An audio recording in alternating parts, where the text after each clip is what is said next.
We've all heard of Dennis Rodman, probably the most eccentric, unique and weirdest player in NBA history. So today I'm going to go over the weirdest facts about Dennis Rodman, and some of these will really surprise you. Starting with his pre-NBA years, when he graduated high school he wasn't even 6 feet tall and was unrecruited by all colleges. But with a late growth spurt, up to 6'7", he got a scholarship to Southeast Oklahoma State. And this resulted in him being drafted at age 25, making him the 34th oldest draftee ever. As we all know, Dennis Rodman is a famous cross-dresser, sporting fits from crop tops to this leopard print dress, but I think the most famous outfit of his is the wedding dress he wore when he stated that he was marrying himself back in 1996. And once Rodman was drafted, he had his own style of charity work, where he'd drive into downtown Detroit and just hand out $100 bills to the homeless, as he believed there are a lot of people out there that are far more worthy of this money. Rodman was also most famous for his eye-popping hairstyles, and he'd routinely dye his hair right before games.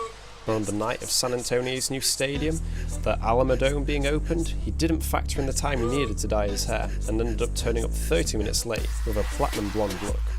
And on the same night as Jordan's iconic flu game, Dennis received the biggest single-player fine in history at the time of $50,000. And this was for remarks he made about the Utah Jazz fans and referred to them as Mormons.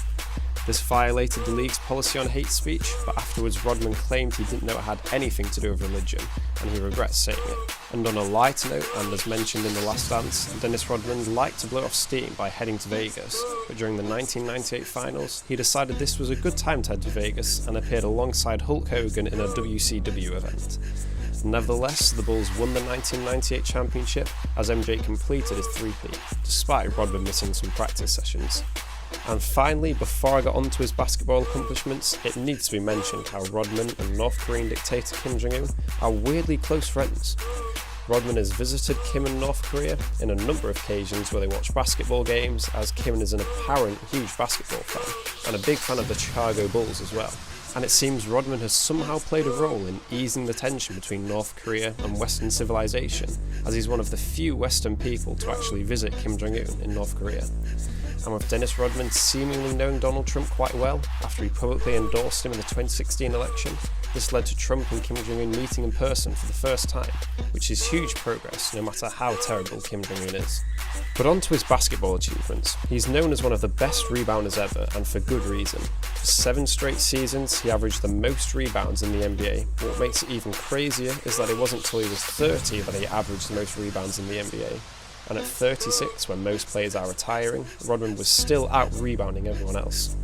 I guess he was just making up for the time he missed in the NBA, being drafted so late. But he was so much more than just a great rebounder, and is also one of the best defensive players ever, winning Defensive Player of the Year twice in his career, while being on the Bad Boy Pistons, who are regarded as one of the toughest teams to play. And Dennis Rodman has won 5 championships in the NBA, which is a feat very few NBA players have managed to achieve. Only 26 players in fact have won 5 rings or more. And rightfully so, Rodman has now been inducted into the Hall of Fame, and even had his number 10 jersey retired by the Detroit Pistons, which shows how valuable he was for the 2 championships that he won while on the Pistons. Players like Dennis Rodman are hard to come by, and we may never see another 6'7" forward that can rebound like Rodman, and may never see another player as eccentric as Dennis Rodman.